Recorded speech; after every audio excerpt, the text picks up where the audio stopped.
What in the name of Sam Hill is that? And just because of some arbitrary standards, then, well, I don't want to have anything to do with it. I hate spunk!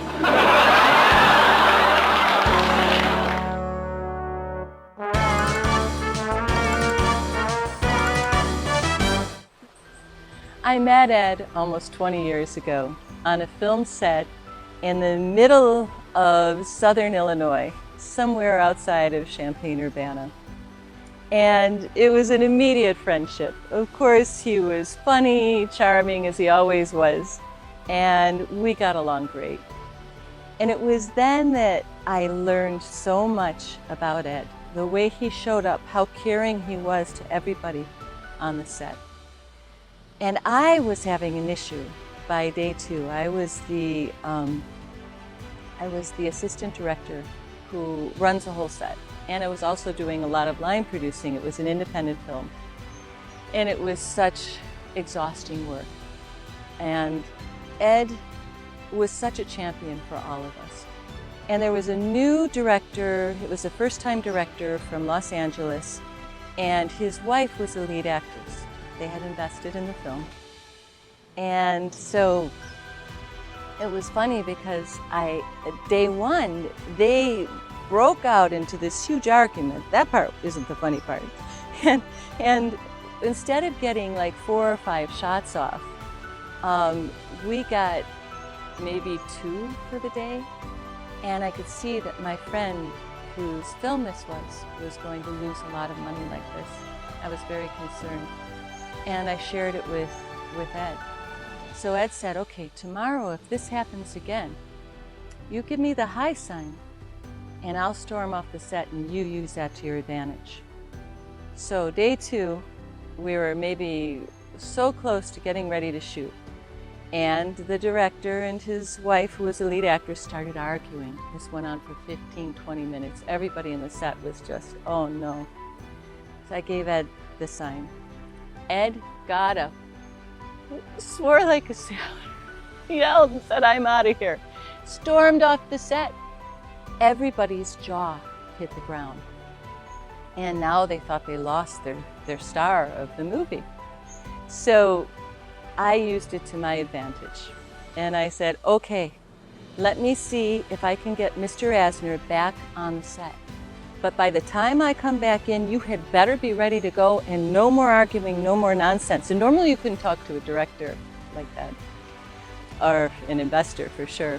But in this situation, it was perfect. It gave me that power to run the set. And so they said, oh, please, please, please, go see what you can do. So I went outside and walked around the corner, and there was Ed sitting down there enjoying the beautiful day. He goes, so how'd that work for you? I said, it was great. He said, yeah. He said, let's give him a few more minutes to stew and worry, and then we'll go back in. It was so amazing. And we had to do that about 3 or 4 more times during the course of this 2-week shoot, but we just became the dearest of friends. And I lived up in Santa Barbara, California. Ed was down in LA, so a couple times a year we would get together and go see a movie or go do something, have dinner. And we often talked and helped each other through very challenging times in moments of our lives, and just developed what I am grateful for to be a very, very dear friendship. It's hard to explain what it's like being friends with someone who's the most decorated TV personality of all time, but Ed Asner really touched my life in more ways than I can say. And more was as a friend than the 4 movies we made together. I just think that he was amazing to watch. You know, I saw him do FDR, and he's 89 years old, and he memorized 2 hours as FDR without cue cards. I can't do 2 minutes of that, but he was a consummate pro and a great improver and a legendary actor. And I think just watching people light up when I brought him into the room, or of course, I have the stories that I'll have to record sometime, because he just makes me laugh thinking about him. So miss you, Ed, and you'll always be right here.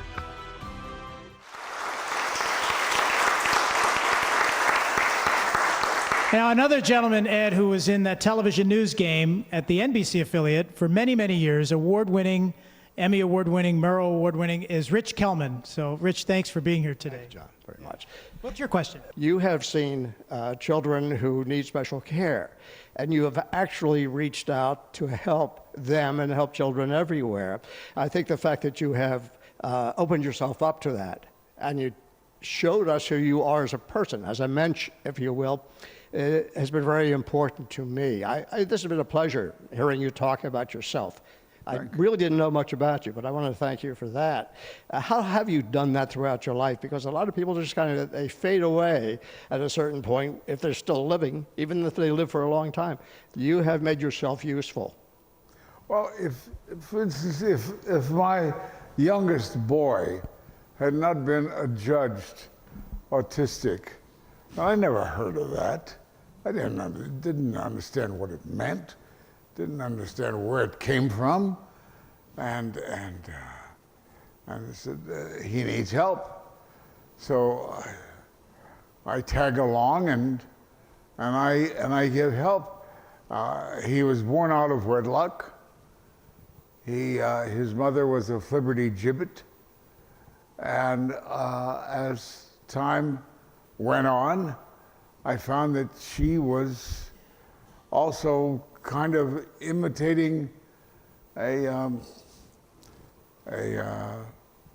what's the mother called who creates illness in her child? A Munchausen. Munchausen by syndrome. proxy, that's right. Yeah. And I realized that he's going to get stymied from the get-go. So I pursued sole custody and got it, and had, fortunately, a lady who was very aggressive and wanted to get the best for him. She got good doctors, and we began the healing process for my son. And from that, we grew into the Ed Asner Center. That's that aspect. I don't know what other aspect I could mention now, but I thank you so much for your compliment, and hope I continue to live up to it. When I see you act, yes, you're inspiring, but when I know what you have done that's appropriate at this age with the wisdom that you've acquired and the experience and the love you have for your children, it makes me feel very good about that, about my own family. So thank you. Thank you. You're very kind. And I want you to know that if you enjoyed the humor of the Mary Tyler Moore Show, that it began with the writers. They were brilliant, and they put it together, and we executed it. But the word came first, the written word, and they're the ones who put it down. We run the Meet TV network, which has aired the Mary Tyler Moore Show, and it's really introduced that show and so many others to a brand new audience, who haven't seen it. In fact, Phil, come on up, because the owner of the station spent some time at the studios in the Mary Tyler Moore, the MTM studios, and I think you have a comment you want to add too. Here, step right up here, Phil. I tell people around here that one of the most intelligent people I ever met was Grant Tinker. Yeah. Yeah, he came into the business, and he knew that content was the winner. A lot of other studios had money men in charge. He put writers in charge, just like you just mentioned. Writers, good stories. Yeah. The Lou Grant character was interesting when Mary Tyler Moore Show was on. It's rare or almost unheard of for a character to be carried over into another show. Mm-hmm. How did that decision come to be when you transitioned to a different format, different show, same character, or same kind of character? When it was announced in the 7th year that was the last year, and I think all of us on the show would have said, well, we'll be glad to do an 8th year, but they weren't interested. So we all began to look for future grounds. And finally, my agent got CBS to admit that they wanted me and they wanted to produce yet another show with me in it. So I said, fine, if I get Alan Burns and Jim Brooks to be the producers, okay? They said, yeah, we'll do it, fine.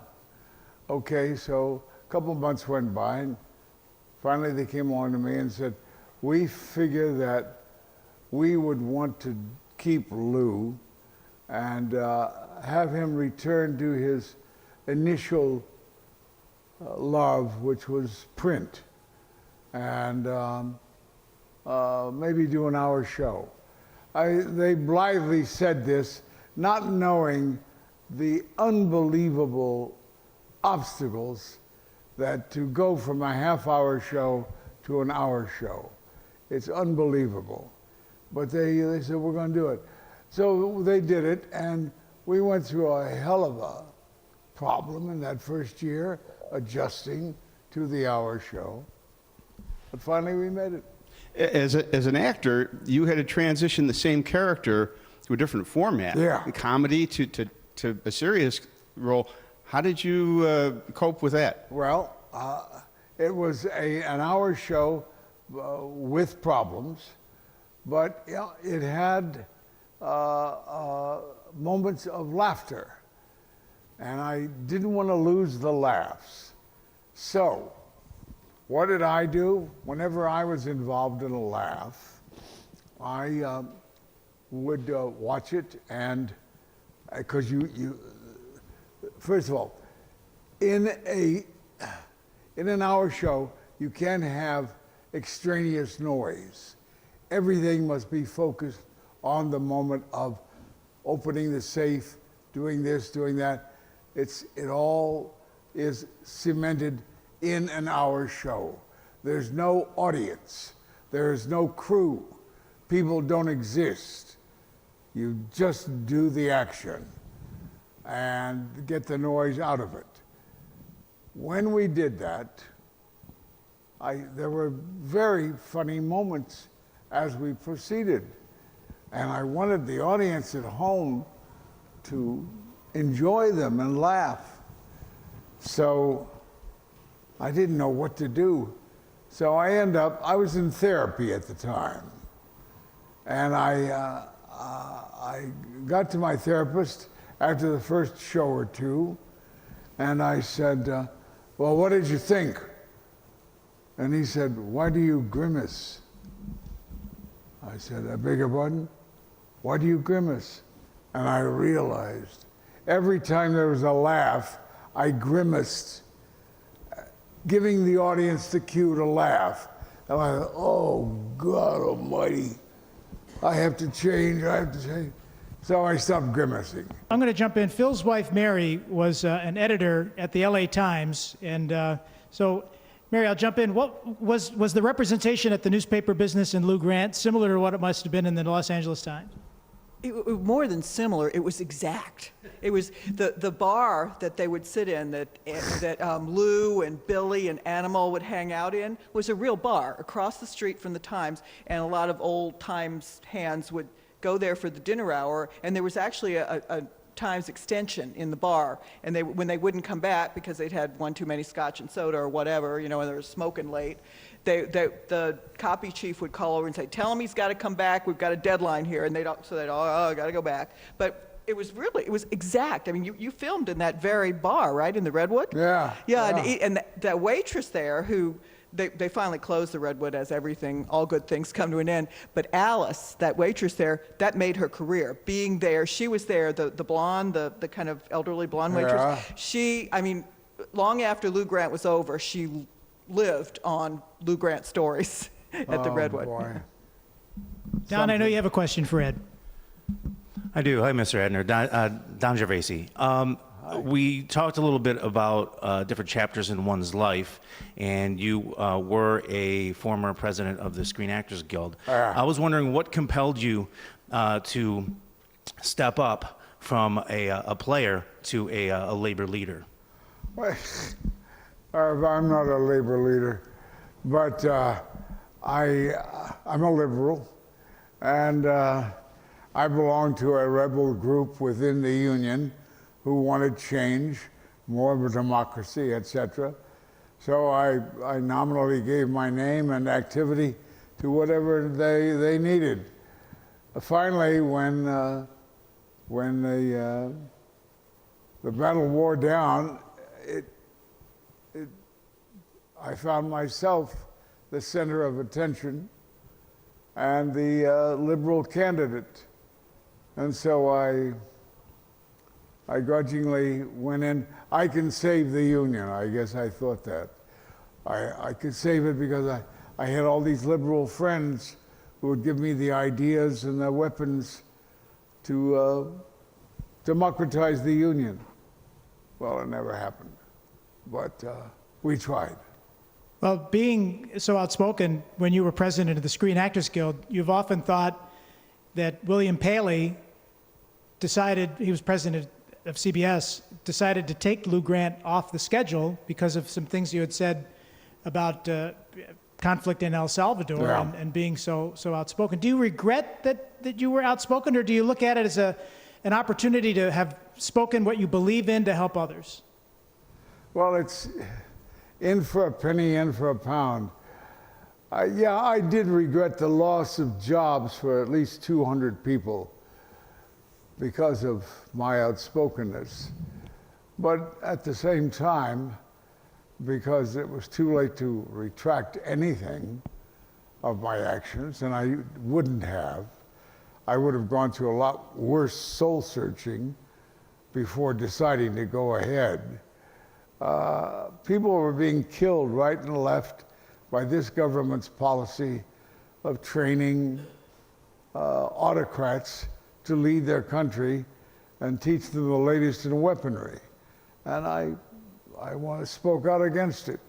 When you were blacklisted after SAG, I believe it was, didn't you feel that the power that you carried from SAG forward should carry you forward from that?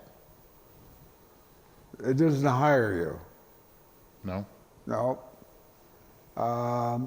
And the blacklist didn't last that long. But what I found was that when a blacklist is even intimated, that even the liberals crumble and cower.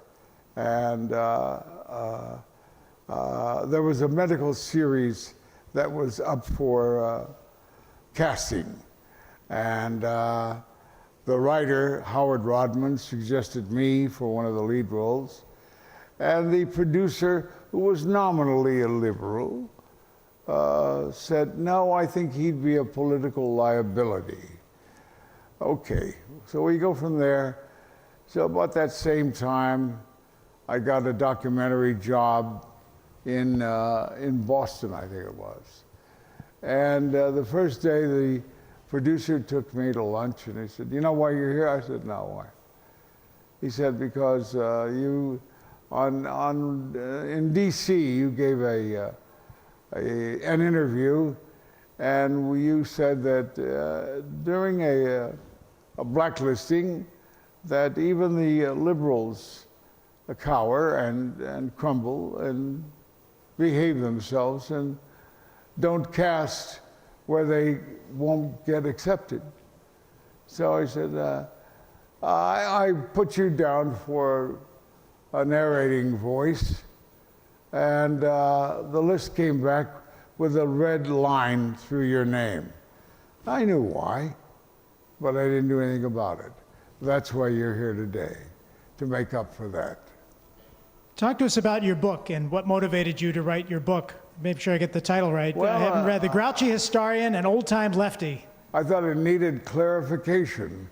The Constitution, the misapplication of the Constitution, and the Electoral College. All of those things need to be talked about, needed to be fought out, and we're in a mess today because Hillary Clinton got 2 to 3 million votes more than Donald Trump, and yet the Electoral College denied her merited championship. It didn't matter that she had 3 million votes more. The states ruled. And I think that's an evil that this country has to deal with and figure out how to solve. Catherine worked with you on a movie. What is Ed like on a movie set? What was the project you worked on? I got to tell you, it was a little indie film somewhere in the middle of nowhere, Illinois. And it was the first time I had met Ed.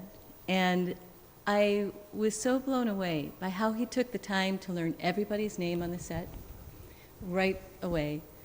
Took time to talk to people. When young people were feeling frustrated, you took time out from whatever you were doing to talk to them. For somebody watching that's passionate about something, but that hasn't found their voice, to step up, to do whatever it is that they came here to do, to live their passions, what would you tell them? Well, if they didn't live it, they'd have that regret, and I've seen those people regret it the rest of their lives. Right. So if they want something and they don't act on it, then they'll regret it the rest of their lives. Right. And just do it. Sometimes just get out there and do it, even if you're afraid. Exactly. Were there times in your career where you were afraid to walk on set or to do anything that you faced? I got my first Untouchables, and I was cast as a gypsy on this show. And I said, well, what kind of accent should I use? I couldn't figure out what. I said, well, wait a minute. Gypsies emanate from Hungary, so I'll use a Hungarian accent. So I went to my accent book, and I looked it up, and I studied my Hungarian as proficiently as I could. And I went and I worked the whole day using this fake Hungarian accent. And the following day, the director said to me, you can drop the accent. You can drop that accent. And I said, well, yeah. And I looked around. Everybody else was using the usual Middle European accent as a gypsy. So I quickly hopped aboard and decided to imitate them.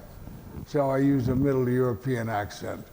But as it turned out, the accent that I learned from my book was a shade different than a German accent, which is what a Hungarian accent is.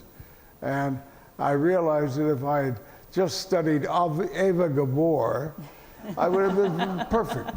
I would have been absolutely perfect. Did you ever meet Eva Gabor? I don't remember. I don't remember a Battle of the Network Stars with her, but I don't know. Do we have any other audience questions while we're here in our remaining moments? Anybody else have a question they'd like to ask Mr. Asner? Right over here. Your career is absolutely amazing to me. I am familiar with a film that you did recently. I was at the Santa Fe Film Festival. Mm-hmm. I had the honor of having my film show before yours. I'm just wondering, how you keep this pace up. It's incredible. I have such appeal. I'll say. I mean, I'm built like $1 million. And I flex my chest, and it, everybody falls into place. They just love it. They just adore me. Anyway, I bribed my way into a lot of roles. Nice work. Mm-hmm. One last question. The film that you were in called Parting Glass was absolutely moving. Called what? The Parting Glass. Oh, yeah. Is there any word on when the rest of the world is going to be able to see that? Your performance was incredible. The film is just so beautiful. Thank you very much. I've heard nothing, and I people very important, some high-powered players were involved in that movie, but they don't seem to have affected its release.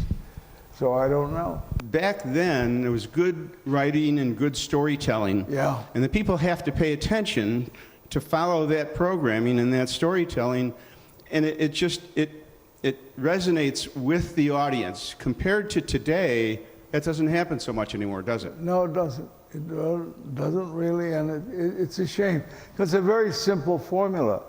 It's following the best writers and following their best ideas.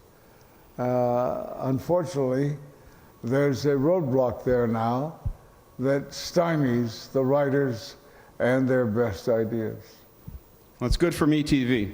Yeah. And you're in a new Netflix series. We should mention that you're in a new series. I think it's called Dead to Me. That's one of them. I'm just starting another one now called Briar Patch with Rosario Dawson. I don't know that its writing is as great as Dead to Me, but we'll see. That's what my ex-mother-in-law used to say. You're dead to me, but I can relate. We'll do a few, just a few names and just a quick response. Working with Ted Baxter. He's the funniest man I ever knew until I met Will Ferrell. Working with Betty White. She is a ginger snap. She is funny, she is talented, she is clever. Gavin MacLeod. He is the nicest, warmest human being you can find. Any others? Bob Newhart? I know you had a movie. Bob Newhart? Oh, I love him. He was my neighbor. He lived close by, but he never took himself too seriously. And I think that's part of his magic. Yeah. Well, we are coming to the end of our time here at WBBZ, and I would mention again that your show, A Man and His Prostate, is going to be touring the country and touring the world. Yeah. And as we said, you have an enormous level of energy, and we do have something for you. And Jordana, if you're here, Jordana's here, right? Yep. Yep, I want to bring Jordana over, and Catherine and Phil, because I want to present you, because I understand in November you're going to be celebrate your 90th birthday this November. Yes, sir. Yes, sir, I am. So we have some. I'd like my gift now, if you don't mind. Money will do. Money is fine. Well, what do you have? We have something for you, Catherine. Step right in, and Jordana and Phil Arno. So on behalf of the Jewish Repertory Theater, WBBZ Television, yes, and the audience that's gathered here today. I'm listening. Take that black drape right off of that. No, take the black drape right off of your gift. And this is for my you, God! With your name. I always wanted a buffalo. There it is. I got my buffalo. Thank you, thank you, thank you. That's a beauty. Liza, you're going to be delighted with this. This is your buffalo. She's the one who wants the buffalo more than I do. I love it. Thank you, buffalo. Yeah, thank you, Mr. Asner. I'm precious. You don't get it back. No, I'm not getting it back. We want to thank you for joining us here for this special presentation with our audience here at WBBZ and sharing so many stories. There's another 3 hours we could spend telling so many things. Let's do it. Yeah, let's do it again. Let's do it again, Ed. Let's do it. Thank you, the Jewish Repertory Theater. Jordan, everything you and Saul Elkin do, we're there for you and will always be. And of course, Phil, thanks for putting this TV station together so we could do stories and shows like this. So. And thanks to John DeShulo, because you were amazing. This was an extraordinary. Well, I know everybody on the crew, but John, you always pull everything together. Thank you very much. Catherine Miller. Thank you, everybody. A living legend right here in Western New York. Thank you very much.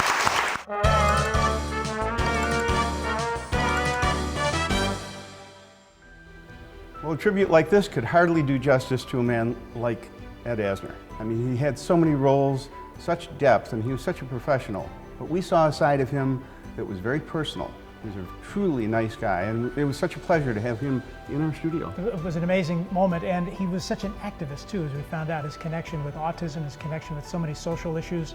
And we want to thank Jordana Halpern and the Jewish Repertory Theater for having brought him into Buffalo. And we want to thank Catherine Miller, our CEO. He had a connection with Catherine as well. All of that made it work.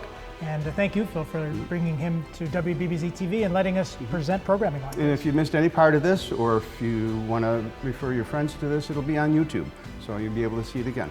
Thank you for watching your hometown VTV station. Phil, thank you.